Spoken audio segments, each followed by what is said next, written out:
ইসরায়েলে অস্ত্র বিক্রি বন্ধের আহ্বান জানিয়ে জাতিসংঘের মানবাধিকার কাউন্সিলে প্রস্তাব পাশ হয়েছে। শুক্রবার পাশ হওয়া এই প্রস্তাবে যুদ্ধাপরাধের দায়ে ইসরায়েলকে জবাবদিহির মুখোমুখি করতেও আহ্বান জানানো হয়। এতে বাংলাদেশ সহ প্রস্তাবটির পক্ষে ভোট দেয় মোট ২৮টি দেশ।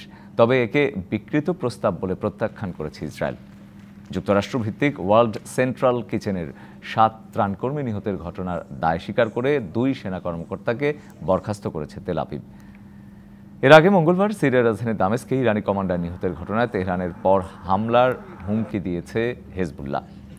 এর পরিপ্রেক্ষিতে তেল আবিব শহরে জিপিএস ব্যবস্থা বন্ধ রাখা সহ সামরিক কর্মকর্তাদের ছুটি বাতিল করেছে ইসরায়েলি প্রশাসন। এদিকে মার্কিন চাপে গাজায় মানবিক সহায়তা অব্যাহত রাখতে নতুন ত্রাণ প্রবেশে ইরেজ সীমান্ত খুলে দেওয়ার ঘোষণা দিয়েছে ইসরায়েল। দক্ষিণের আশদোদ বন্দর ও রাফা ক্রসিং দিয়ে প্রতিদিন ৩৫০ ত্রাণবাহী ট্রাক প্রবেশ করবে, এমনটাই জানিয়েছে ইসরায়েল। ১, ২, ৩ ঢাকায় জমি জিতে নিন ১০০% ক্যাশব্যাক সহ ২০ কোটি টাকার পুরস্কার।